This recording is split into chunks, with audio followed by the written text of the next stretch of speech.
In the Carolina kitchen today, the competition is heating up in the food fight to crown the best chef in the state. Today we welcome Chef Stephen Goff from the King James Public House on Charlotte Street in Asheville. And you're actually headed for the hot seat next week when we're talking about the Fire on the Rock competition. Yes, ma'am. Tuesday, March 18th. That's when you're going in, and tell the people, okay, what exactly is going to be happening, because this is like really intense cooking. Well, we'll be going into a kitchen we don't know, and each team has to cook 300 dishes each, so 100 courses for 3 courses. Wow, that's a lot of food to put out. And now, is this right? You go in around 11 o'clock in the morning and they throw a surprise ingredient at you. They do, and it has to be a North Carolina ingredient. So. Okay. Now, yesterday we featured some North Carolina shrimp and so on. You cook with a lot of local. You're a very farm-to-table kind of chef approach, right? Yes, ma'am. So what are we farm-to-tabling today, my friend? Today we're going to make some clams and capellini. Yay. I threw a little butter in to start. Okay. Then I sweat off a little celery, shallot, chorizo, which I get next door at the chop shop. We've talked to those folks before. They make really great sausages, chorizos, and so on. Season it up. Okay. I make the pasta in-house myself. So at home you could use dried capellini if you wanted. Okay. And it's capellini. Capellini is that, what other names would we find that under at the grocery store? Is that like angel hair size or a little bit bigger? Angel hair spaghetti. Okay, because my daughter likes the idea of angels involved, but okay, so it's not the real thick stuff or linguine. No. Here's my question. There's a lot of pressure for the culinary scene to be on top of things here in our area anyway. How much more pressure are you going to be under when you're getting ready to serve to these people, by the way, who get to be the ticket holders, are the judges?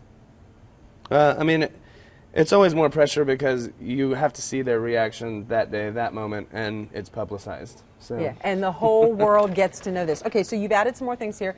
The clams? I added the clams, so I sweat off the chorizo, then I add my shallot and celery, sweat that off, then I add the clams. Okay. I add white wine. I usually use a Chardonnay, a dry white wine. And then I add a little bit of vegetable stock. You could add water. Okay. Or store-bought vegetable stock, salt and pepper. Now, we're waiting for the clams to just, open up? Open up. Okay. Anything with shellfish, if you're cooking them, once they open up, they're done.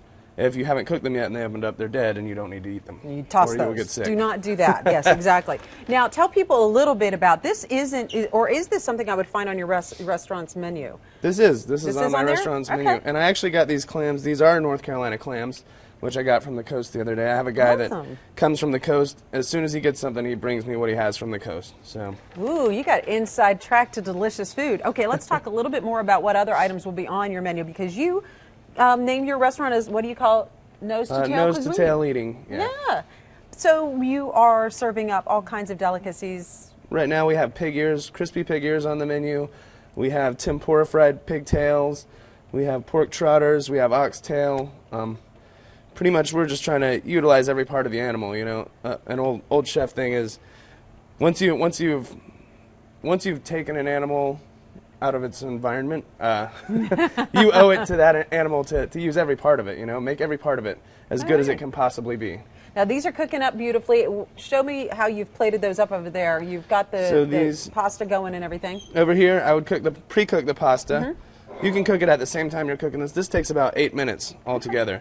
So here you can see the nice broth made from the chorizo fat, the butter. I mount it with some of this butter here. You got to love that. That's a great way to finish any dish. And you know what he did? He also finished this up by sending us the recipe to share with you. How about that? Go to our website, WLOS.com, click on the Carolina Kitchen link, and we will get you all set to enjoy an amazing recipe from Chef Stephen Goff. The name of his restaurant is the King James Public House, and he goes up for the Fire on the Rock competition next week. And you can get your tickets for that when you go to our website as well. We have a link for you there. And you can be one of the judges. Thanks so much for sharing a wonderful dish with us. Thank you. Absolutely beautiful.